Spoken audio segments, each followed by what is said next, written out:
Hi, everybody. Welcome to the Fantasy Kickoff. It's week one of the fantasy season, and we're here each and every Sunday to give you your fantasy peace of mind. I'm Nick Struberling, hanging out with SB Nation's fantasy football contributor, Andrew Fox Miller. Andrew, what's happening, man? Nick, happy to be here. I'm looking forward to starting this show for the season. This is just something that we came up with where we could spend about 10 minutes giving some people last-minute fantasy advice, trying to give them some peace of mind, like you had said, as they're looking at their lineups for the beginning of the afternoon on Sunday. So I'm excited. I know you are too.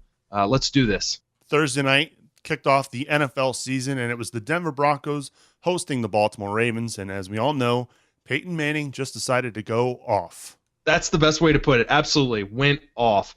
462 yards, 7 touchdowns. Anyone that owned Peyton Manning obviously has to feel great. Anyone that's sitting there on the other end of it, waiting to see what their team is going to do against Peyton Manning, has got to feel pretty terrible right now. So we'll get to that in a little bit. But yeah, absolutely. Peyton Manning just tore it up on Thursday. Let's take a look now at the rest of the league and some of the injuries. It is week one of the NFL season. Who's going to start the day in the training room, Andrew? There are a couple players that people were concerned about, actually starting in week one. One, Jordy Nelson. He's listed as probable. He's going to play.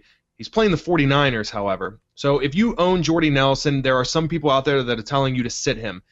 If it were me, I would play him as a wide receiver 3. I mean, this is somebody that regardless of, even if he's just a little banged up, even though he's playing the 49ers, there's always that opportunity for a big play. So in my opinion, I would actually throw him in there as a wide receiver 3. I don't know that I'd feel comfortable, anything beyond that. But, that's going to be a tough play, but he will be playing nonetheless. Another one worth noting, Rob Gronkowski. He's listed as doubtful. He had a limited practice all week. Look, nobody expected him to play. It's worth mentioning, though, Zach Sudfeld, who's going to be the tight end in New England against Buffalo this week, he will be playing. So it'll be interesting to watch him in place of Rob Gronkowski. And the question will be, when he returns, can they coexist? What's going to happen with that? Nonetheless, Rob Gronkowski, he's listed as doubtful, not going to play. Another one that no one expected to play is Le'Veon Bell. That's the Steelers running back, rookie. This is a guy that everyone thought would be out at least 6 weeks. He's coming out now and saying to the press, it may only be 2 weeks. Okay, we'll see how that works out. Regardless, we've got Isaac Redman in the backfield to start week one. At the moment, I like the fact that he's going to get the carries. He's going to get the work. Isaac Redman is someone who's never really thrilled me or anyone for that matter. So, playing with caution, I definitely put him as a flex for this week against Tennessee. Nonetheless, Le'Veon Bell not playing, so adjust your rosters accordingly. Injuries always a big factor when it comes to your fantasy lineup. Those are guys you may want to stay away from. Now it's time to look at some of the guys you should start this week. And there's one game in particular, Andrew, that has piqued your interest, and that's Cleveland and Miami. Absolutely. Cleveland, Miami, there are a few players there that I'm interested in keeping an eye out for, maybe as a starter, if not only just to keep an eye on, and for different reasons. One that I'm curious about, and I actually wouldn't mind starting, is Greg Little with the Cleveland Browns. Josh Gordon is out for 2 weeks. He's suspended.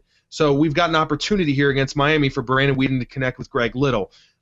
He's a big possession receiver, so he's got an opportunity, especially in PPR leagues, to put up some points with his reception totals.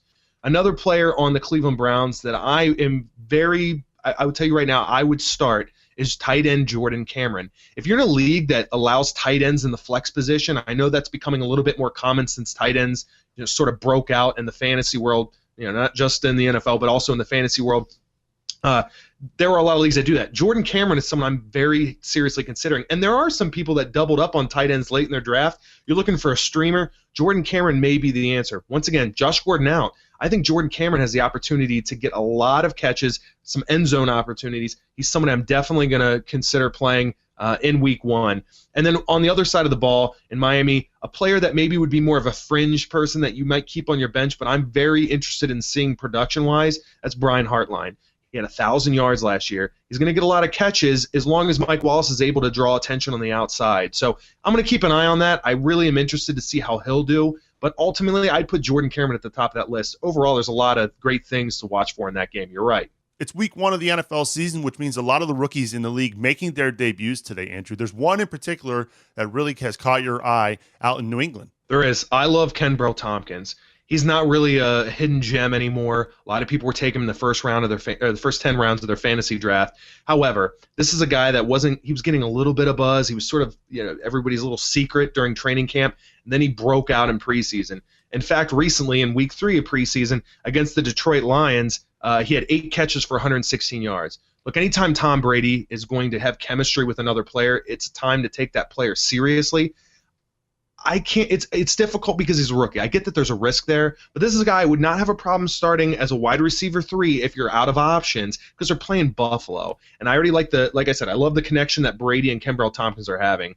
23% of Yahoo leagues do not have nobody owns Kenbrell Tompkins. So keep an eye out for him if you don't see anyone in your league that has him, because I have a feeling that if he's going to have a breakout game, Buffalo is a very big opportunity for that. Speaking of bad defenses, the Pittsburgh Steelers going up against the Tennessee Titans, and Emmanuel Sanders is another one of those wide receivers that you think could have a big day. Absolutely. I mean, let's look at the obvious fact that Mike Wallace is no longer in Pittsburgh. He's in Miami.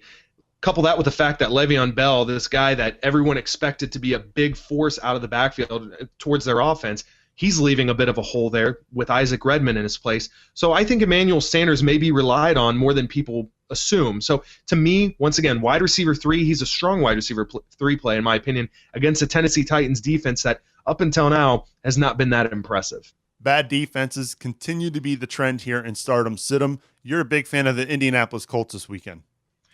Absolutely. They're playing the Oakland Raiders. There are a lot of Indianapolis Colts players that I am excited about watching. They're the obvious ones. Andrew Luck, Reggie Wayne. Let's not forget that Ahmad Bradshaw is now taking over that backfield. Vic Ballard could still be a factor, but Bradshaw is listed as probable. Against an Oakland defense, I absolutely would start him. I would consider him a solid RB2 play.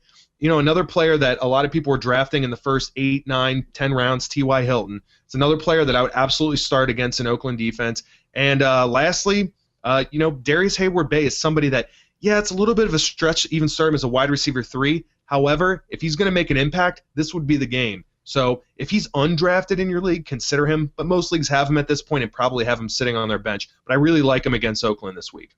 You know the Colts could have a big day. Plus, Oakland never travels well to the East Coast, although it's not really the East Coast, it's the Midwest. But still, it's a lot farther from California. Let's talk about some of the guys that should be riding the pine, and in particular, Kenny Britt in Tennessee. Kenny Britt in Tennessee, man. He's one of those players that a lot of people draft because he's got that wide receiver 1 potential. He's got a lot of upside to him. However, he comes with a lot of injury risk. Everyone knows it. That's why he's being taken where he is in a lot of fantasy drafts. Now you have him. What do? You're not going to start him this week against Pittsburgh. Sorry. Even if he plays, he's got some swelling issues in his knees, and quite frankly, during preseason, he just didn't seem to really mentally get it together. He made a lot of mistakes, some drop balls. I'm going to wait and see what happens with the game against Pittsburgh if he does play. And honestly, once he gets healthy and he is starting, I'm going to wait a few more games before I even think about starting Kenny Britt. We talk about some players that maybe people would normally start that I would say in week 1 is not worth the risk. I would throw out there the entire backfield for the Cincinnati Bengals. I would not start them. You've got Giovanni Bernard, Ben Jarvis Green-Ellis. Giovanni Bernard is one of those players that a lot of people think is going to catch on in that offense sooner rather than later. I'm not seeing it this week. They're playing Chicago. They're playing a very tough defense, and at the moment the backfield's crowded, and they could cannibalize each other's production. There's no telling who's going to get the end zone work. Giovanni Bernard got a lot of it in preseason, but that doesn't necessarily mean anything. They're just giving him opportunities on the field because he's a second-round pick. So I'm going to wait this one out. I love Giovanni Bernard going forward, and to some degree I even like Green-Ellis going forward in certain formats, but ultimately I'm going to steer clear of this for week 1. And then speaking of running backs, we talk about rookie Giovanni Bernard, another rookie that I love going into the rest of the season that I'm not a big fan of in week 1. It's Eddie Lacy with the Green Bay Packers. We talked about Jordy Nelson and his tough matchup with the 49ers. The same goes, of course, for Eddie Lacy. He's playing against a tough San Francisco 49ers defense, and I just don't feel comfortable playing a rookie in his first game, let alone when he's playing a defense as stout as the 49ers. Those are some of the guys that you should sit. Now let's take a look at some of the guys that might not be owned in your fantasy league, and one in particular, E.J. Manuel and the Buffalo Bills. Look, Nick, anytime you got a mobile quarterback that's sitting on the waiver wire, everyone's keeping an eye on him. Let's be honest. They're playing the New England Patriots. I don't care what the scoreboard says. I don't care if Buffalo gets completely blown out. I'm keeping an eye on what E.J. Manuel is doing as far as fantasy production. So, yes, absolutely. He's only owned in 19% of Yahoo leagues. So, yes, keep an eye on E.J. Manuel. I am. Another couple players that I'm keeping an eye on this week, I'm keeping an eye on tight end Brent Selleck with the Philadelphia Eagles. I mean, this is a player that he had to beat out a few other tight ends, young guys that were coming into the team. He seems to be the tight end in Philly at the moment. I'm keeping an eye on him, especially where tight ends.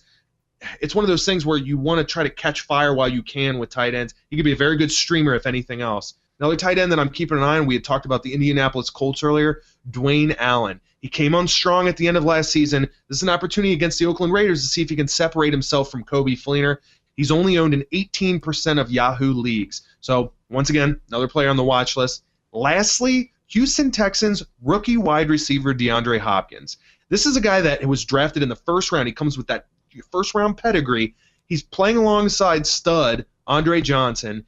Not many players have done that well alongside him. The last that anyone took an interest in was Jacoby Jones. You could even throw in Kevin Walter there, but no one's ever been a huge fantasy factor. DeAndre Hopkins, to me, has that sort of upside. He's only owned in half the leagues at Yahoo. So I'm keeping an eye on him. I'm going to see what he can do alongside Johnson. And 16 games for Andre Johnson, it's possible he doesn't even pull that off. So DeAndre Hopkins, if anything, could be a great replacement if Johnson gets off the field. You heard it here first, folks. Those are 4 guys you need to keep a close eye on here in week 1 that could be potential waiver wire pickups to help you throughout this season.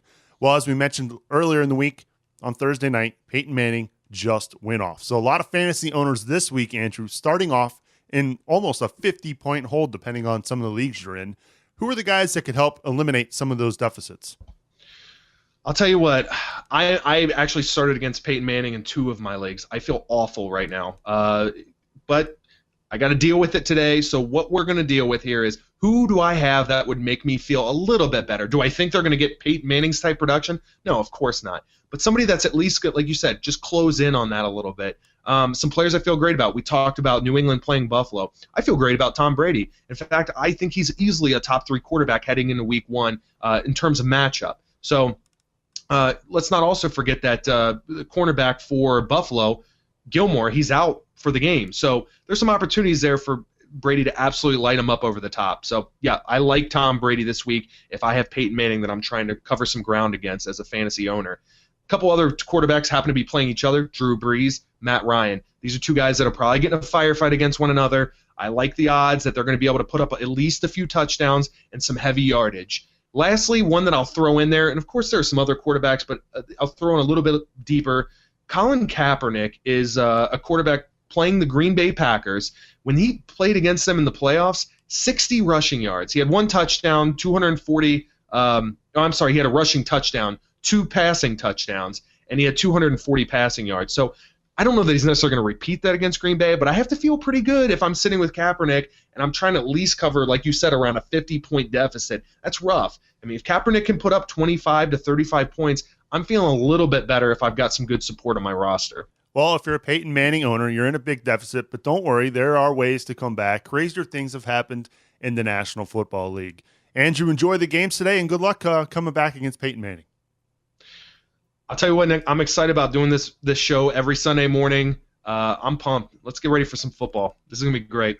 That's right. We'll be here each and every Sunday morning as we are here to give you your fantasy peace of mind with your decisions as far as your fantasy lineup goes. We're here to help. If you want to get in touch with us, you can always hit us up on Twitter at Fantasy Kickoff. Email us at feedback@fantasykickoff.com and subscribe to our YouTube channel below. For Andrew Fox Miller, I'm Nick Zubling for the Fantasy Kickoff. Enjoy the games, everybody.